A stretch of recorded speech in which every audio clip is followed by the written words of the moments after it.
The massive hall stretched endlessly, its crystal walls humming with energy from thousands of alien voices. Floating platforms carried beings from across the galaxy, creatures with tentacles, wings, multiple heads, and forms that defied imagination. This was the Galactic Council, and today something important was happening. Elder Kithara looked ancient beyond measure. Her transparent body glowed softly as she rose from her floating throne. She had 6 arms that moved gracefully through the air, and when she spoke, her voice carried the weight of millennia. "Friends from across the stars," she began, "we face a new situation. A species called humans has finally left their home planet. Their primitive rockets have been spotted moving through space." In the back rows, the Zytherian delegation sat restlessly. Commander Hanel, their leader, looked like a giant lizard wearing armor. His blue scales gleamed under the hall's lights, and his yellow eyes showed nothing but contempt. Next to him, his younger lieutenant Minho shifted nervously. "Sir," Minho whispered, "our scouts say these humans still use chemical fuel for their ships. Very backward technology." Hanel snorted, a sound that made other aliens nearby flinch. "Pathetic creatures. My grandmother's war machines were more advanced." Elder Kithara's ancient eyes found the Zytherian section. She knew their reputation. Conquerors who had enslaved 17 different worlds. Her voice grew firmer. "Do not mistake simplicity for weakness. We have encountered such species before. The records speak of beings who appear fragile but possess incredible adaptability." From another platform, Commander Taeyong of the Zilonians nodded gravely. His species had lived for centuries and seen many rise and fall. "My people have watched these humans. They transform dead rocks into living worlds in mere decades. We've seen them grow food where nothing should survive." A representative from the Aquarian Collective, a being made mostly of water held in a containment suit, spoke next. "Our databases contain a word for what humans possess: stubbornness. When threatened, they do not calculate odds. They simply refuse to surrender." Murmurs rippled through the assembly. The crystalline elders shared concerned glances. The peaceful Luminous flickered with worry, but Hanul stood suddenly, his massive form casting shadows across nearby delegates. "Enough of this fear-mongering!" His voice boomed through the hall. "The mighty Zytherian Empire has crushed armies 10 times larger than whatever these humans can field.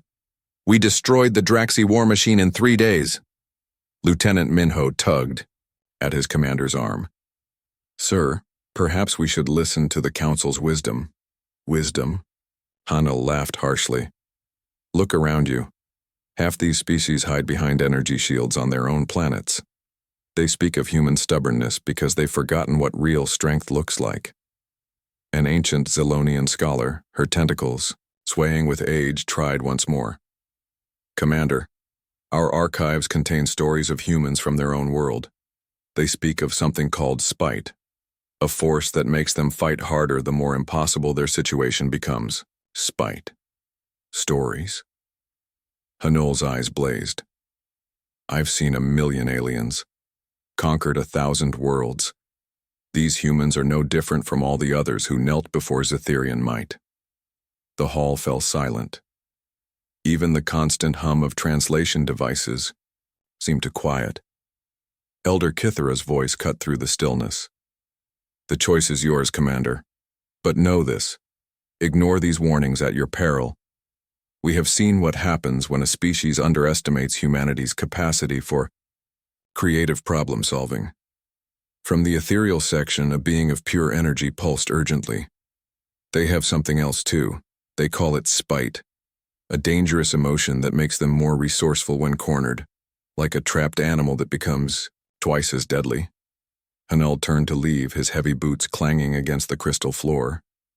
"Let them come then. The Zytherian Empire will add Earth to our collection just like all the others. Thank you for warning us where to find fresh slaves." As the Zytherian delegation filed out, uncomfortable silence filled the vast hall. The other species exchanged worried looks. They had done their duty by warning the warlike Zytherians, but experience taught them that some lessons could only be learned through painful experience. Minho hesitated at the exit, looking back at the assembled aliens. For a moment he seemed ready to speak, to ask more questions. But Hanul's impatient roar echoed from the corridor, and the young lieutenant hurried after his commander. The Galactic Council remained in session long into the night, discussing contingency plans. They had watched this story unfold before. A powerful empire encountering humanity for the first time. The results were always the same, though the details varied. As the crystal hall finally emptied, Elder Kithara remained on her platform. She closed her ancient eyes and whispered a prayer, in a language older than starlight itself. The prayer wasn't for humanity. They would manage just fine. It was for the Zetherians who had just signed their empire's death warrant and didn't even know it yet. The galaxy held its breath, waiting to see how long it would take the Zetherians to learn what everyone else already knew. You don't poke a sleeping Earth and expect to walk away unscathed. The small human ship Arirang drifted quietly through the Proxima Nebula, its hull gleaming in the starlight. Captain Yuna Kim stood on the bridge, watching the swirling cosmic dust dance outside the viewport. Her crew of 12 worked quietly at their stations, scanning for new mineral deposits. "Captain?" called out Sori from the sensor station. "We've got company." Large ship dropping out of hyperspace bearing 210. Yuna's eyes didn't leave the viewport. "How large?" Sori's voice cracked slightly. "Very large, ma'am. It's 10 times our size, maybe 15. The bridge crew turned to watch their captain. Yuna Kim was only 32, but she'd spent 8 years in space. Her father had been a diplomat, her mother a scientist. She'd learned early that the universe was full of things bigger than humans. "Weapons?" she asked calmly. "Scanning now. Energy signatures suggest plasma cannons maybe. 20 of them. And those aren't the big guns." Yuna nodded slowly. The alien ship looked like a cross between a sea creature and a battle axe. Its hull was covered in blue scales that seemed to shift and move in the light. Weapon ports dotted its surface like, "Eyes, ma'am," Ensign Dury whispered from communications. "They're hailing us." On screen, the view screen flickered, then filled with an alien face that made several crew members step backward. Blue scales covered most of it, broken by yellow eyes that held no warmth. When it spoke, mechanical translators converted the sounds into words. "This is Supreme Commander Hanul of the Zetherian Empire. You will power down your weapons and prepare to be boarded." Yuna raised an eyebrow. "Commander, this is Captain Kim of the Earth vessel Arirang. We have no weapons beyond basic defensive systems. We're explorers, not warriors."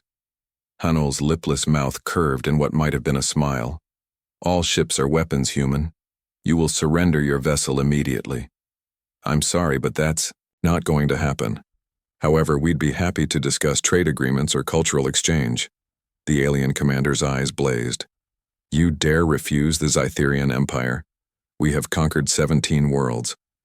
"Congratulations," Yuna said politely. "Would you like to tell us about them?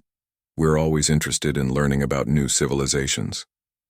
For a moment, Hanul seemed confused by the response. Then his face darkened. "You mock me?" "Not at all. We're genuinely curious.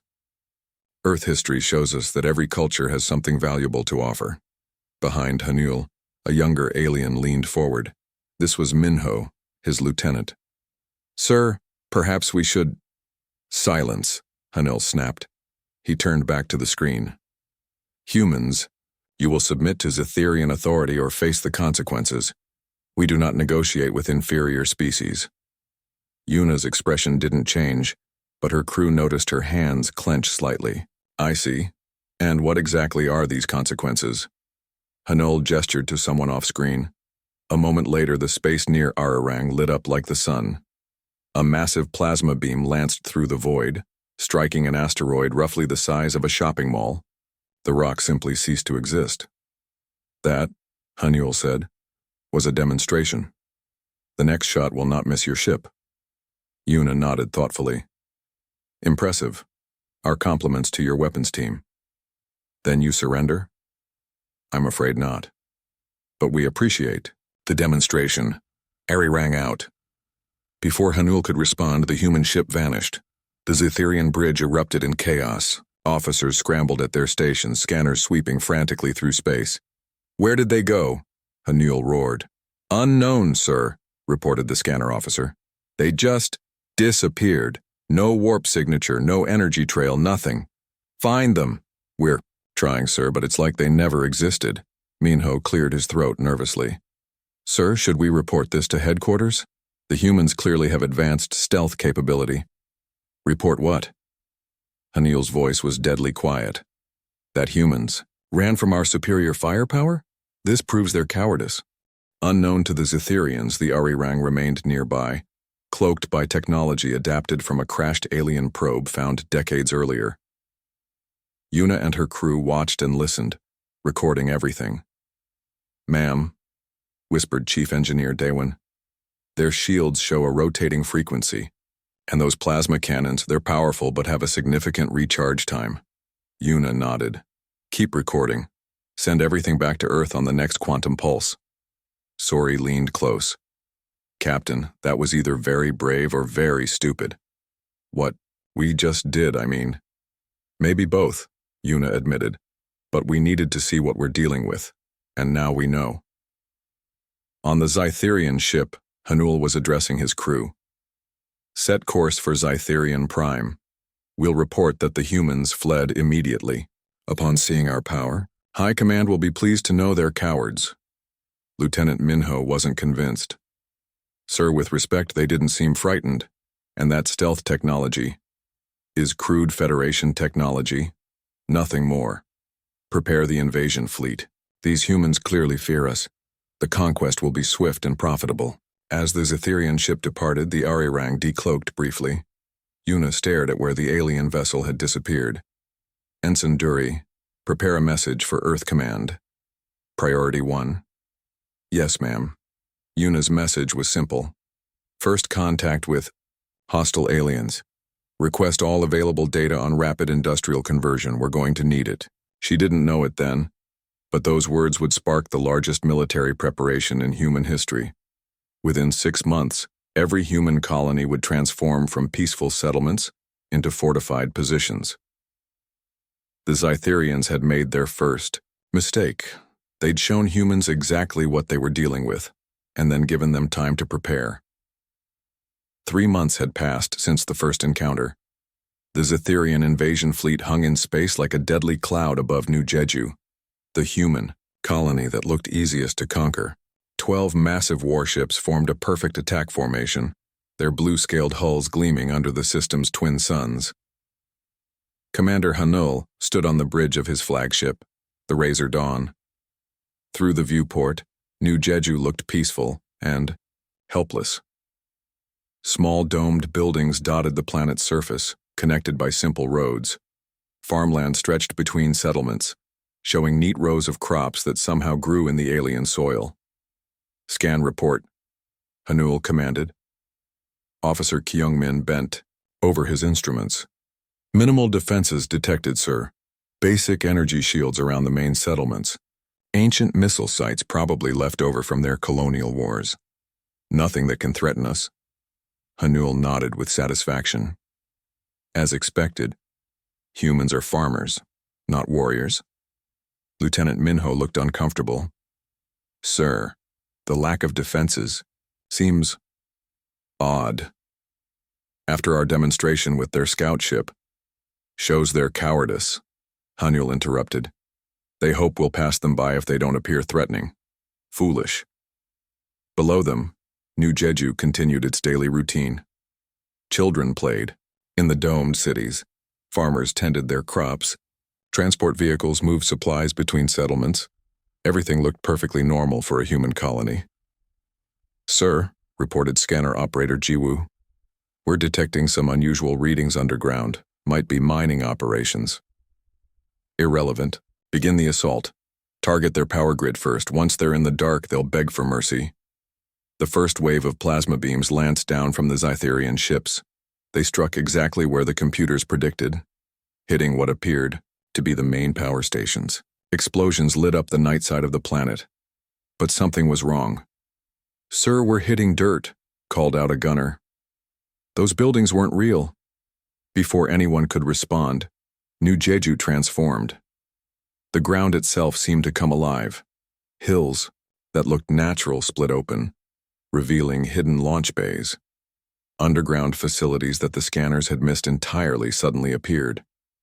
What the Zytherians thought were simple farmlands were actually camouflaged military installations. "By the void," gasped Lieutenant Minho. "They've been preparing for months."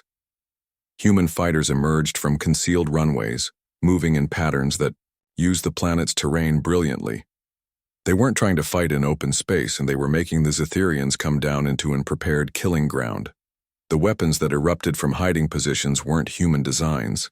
They were clearly Zytherian technology, but modified in ways that made experienced officers blink in confusion. "Those are our plasma cannons," shouted Hanyul. "How do they have our weapons?" "Analyzing now, sir," Kyungmin called back. "They've reverse-engineered our technology but added modifications, faster firing rate, different targeting systems. It's like they studied our demonstration and built counters specifically for us." The human fighters moved like schools of fish, coordinating in ways that seemed impossible without a central command. They darted between the massive Zytherian ships, using the aliens' size against them. "They're using our own weapon signatures to lock onto us," reported the defensive systems officer. "Every shot we take gives them more accurate targeting data." One of these Zytherian cruisers, the Iron Fang, suddenly listed to one side. Human ships had somehow gotten past its shields and were attacking its weak points that should have been secret. "How do they know our ship design so well?" Minho wondered aloud. On the surface, hidden bunkers revealed themselves with surprise attacks. The humans had studied Zytherian tactics and prepared specific counters for each expected move. When the invaders tried to land ground forces, they found prepared positions waiting for them. "Sir, we're losing ships," reported the fleet coordinator. "The Burning Claw is gone. Deathmarker is listing badly." Hanel couldn't believe what he was seeing. His mighty fleet was being torn apart by what should have been helpless colonists. "Retreat to safe distance," he commanded. "Full defensive screens." But even retreating proved difficult. The humans had somehow predicted the Zytherian withdrawal routes and prepared ambushes there too. They were fighting guerrilla war in space, using the debris of their own settlements as cover. Pieces of destroyed buildings became shields, agricultural equipment repurposed as weapons. Even the farm animals seemed part of the defense, livestock that moved in coordinated patterns to mask human movements. "Sir," Lieutenant Minho said quietly, "we need to withdraw completely."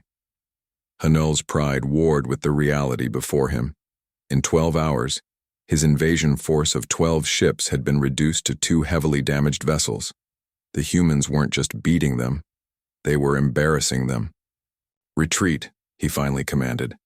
As the battered Zytherian ships limped away from New Jeju, they received a final transmission. Captain Yuna Kim's voice was polite and professional. "Safe travels, Commander. Thank you for the demonstration 3 months ago. It helped us prepare."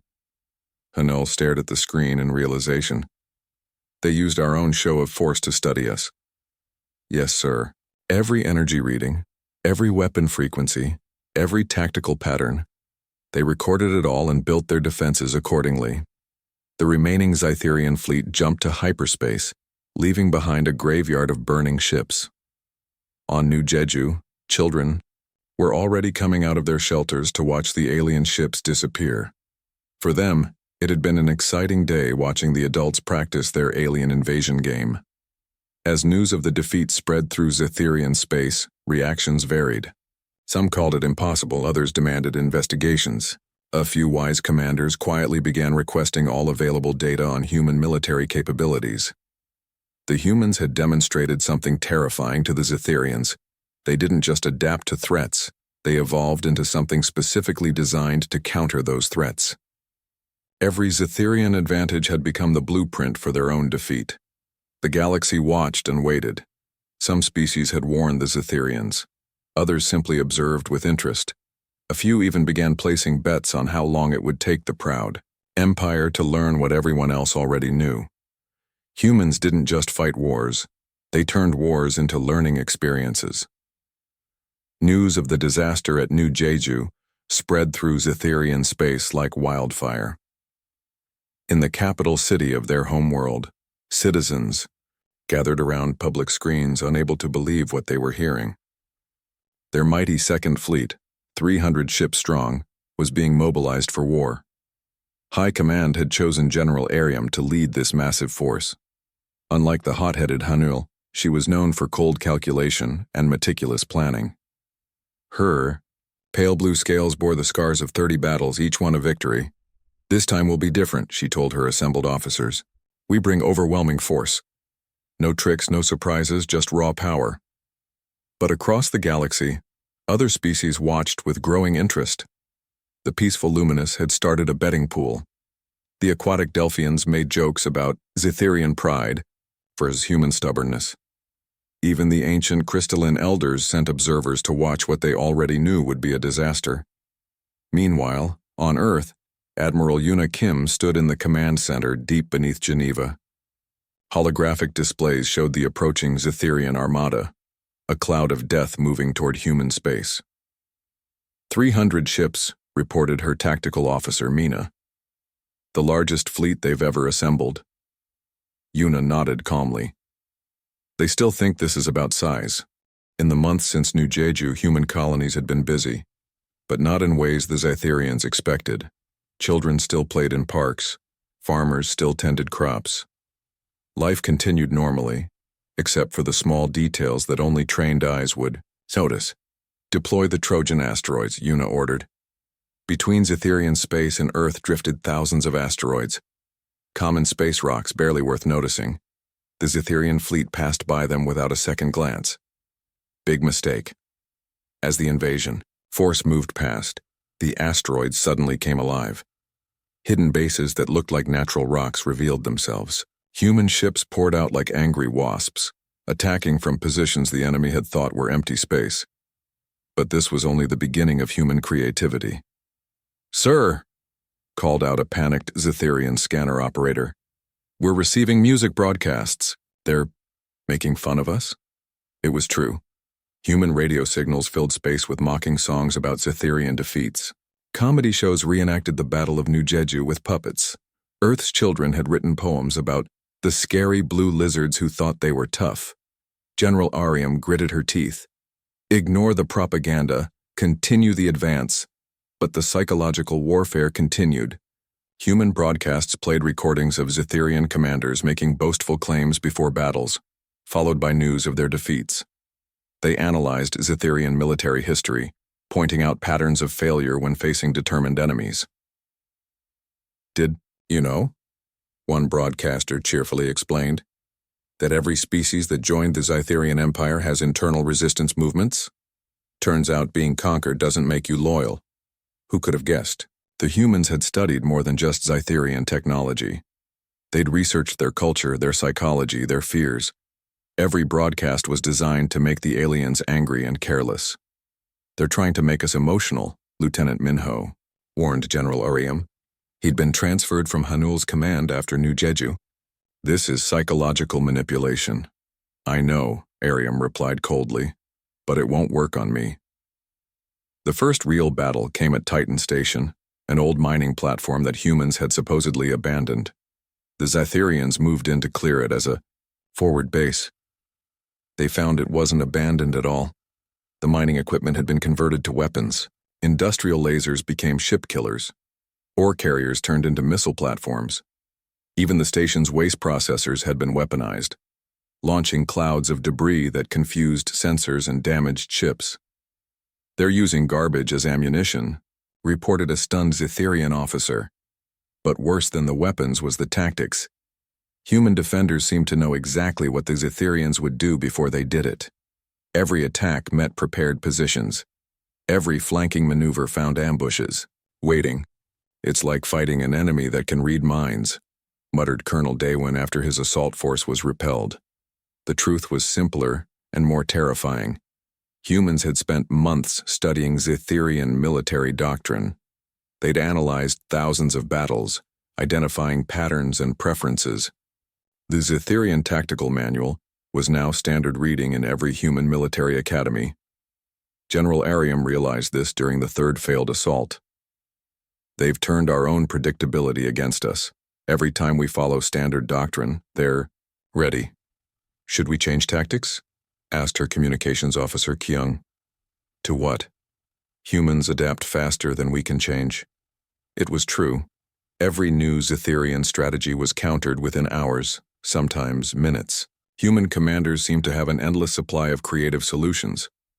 When Zetherians used gravity weapons, humans redirected them into asteroids that became kinetic missiles.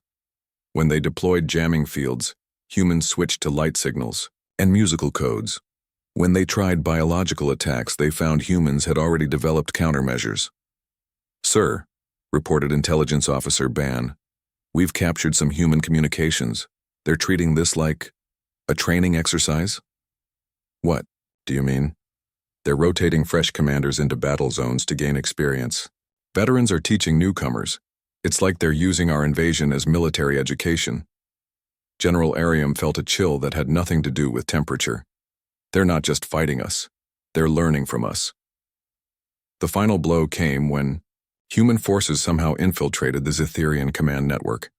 One morning, every screen in the fleet displayed human children's drawings of Zetherian soldiers running away. The message was clear. Even human children weren't afraid of them. As the battered Second Fleet retreated from Titan Station, General Arium made a decision that would have been unthinkable months before. Send a message to High Command. Request. Negotiation protocols. Lieutenant Minho looked shocked. General, we're not fighting a war anymore, Lieutenant. We're being taught a lesson. The question is, are we smart enough to learn it? Behind them, Titan Station remained in human hands. Its mining lasers tracked their retreat, but no shots were fired. The humans had made their point. In command centers across the galaxy, other species nodded with satisfaction. The lesson was always the same.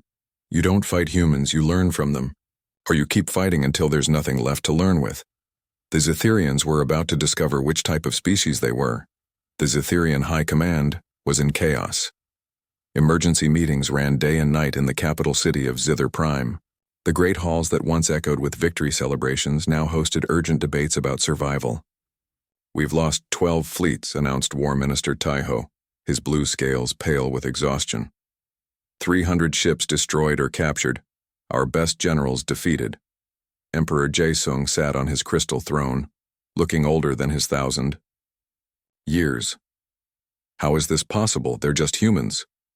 With respect, Your Imperial Majesty, interrupted Admiral Hanul. They're not just anything. They've turned warfare into something we don't recognize.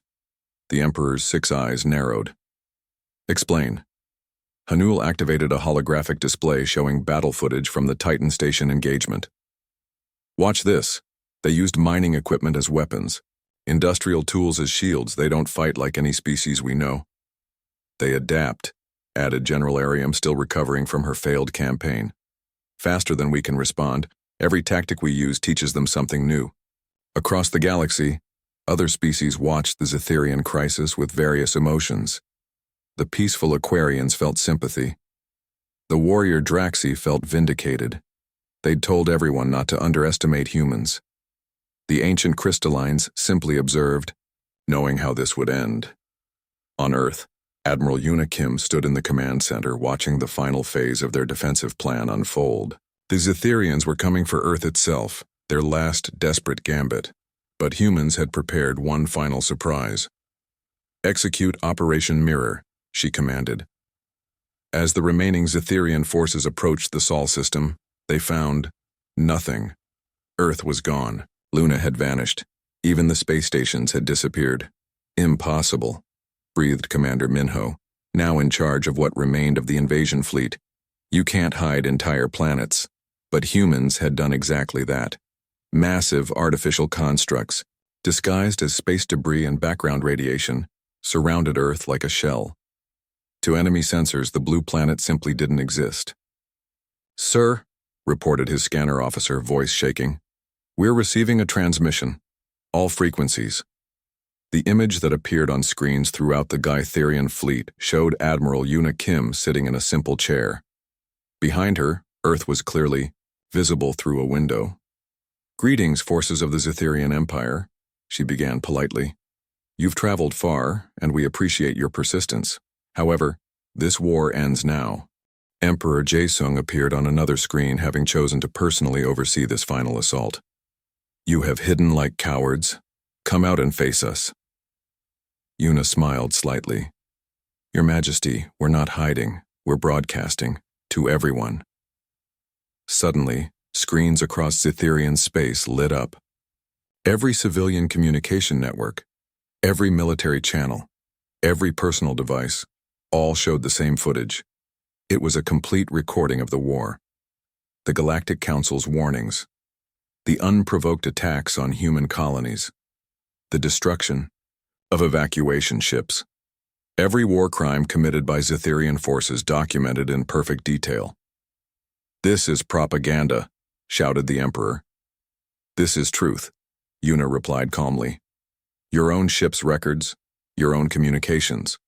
We've simply compiled them and shared them with your people. The effect was immediate. On Zitherian worlds, citizens poured into the streets, not in celebration, but in horror. Many had believed their military's claims of human aggression. Now they saw the reality. Their empire had attacked a peaceful species without provocation. Within hours, the Zitherian government fell. Riots erupted in major cities. Military commanders found their orders ignored as troops refused to fight for a cause they now saw as unjust. Lieutenant Minho received a final order from Admiral Yuna.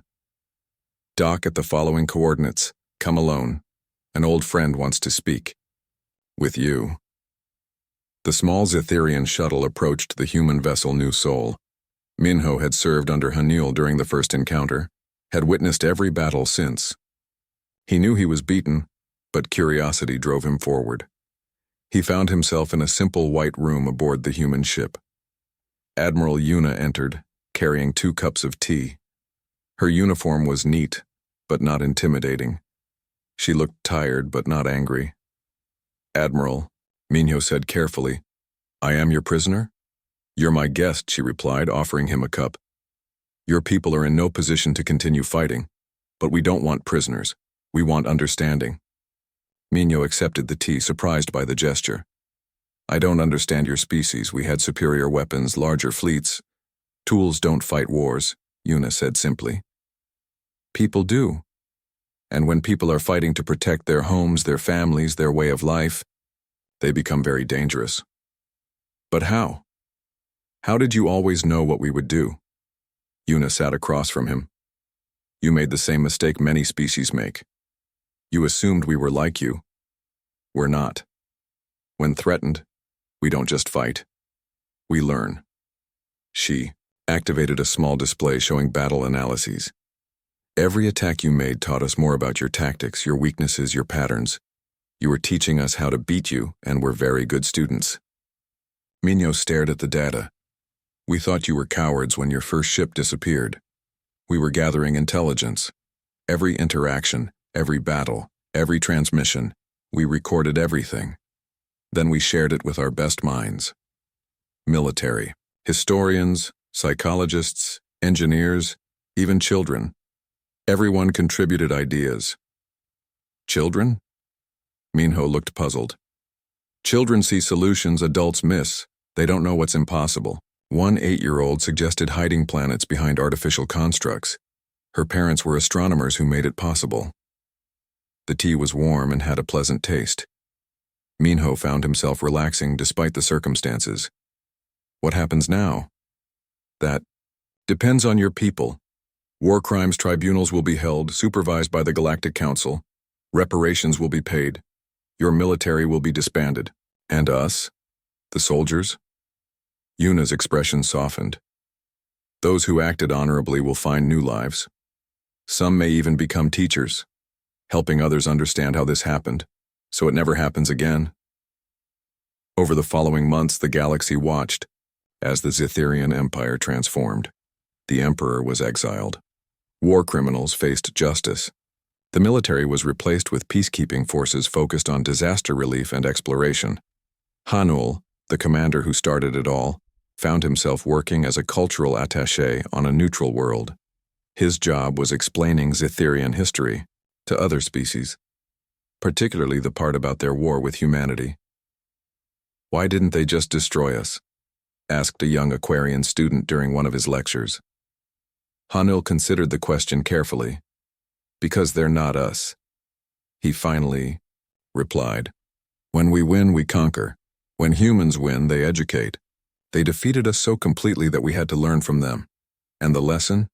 Never underestimate someone fighting for their home. And always, always listen when the Galactic Council gives you warnings." Years later, as Hanul watched human and Zytherian children playing together in the station's gardens, he wondered what might have been different if his people had offered friendship instead of conquest. But that lesson had come too late for the Empire, though not thankfully too late for its people.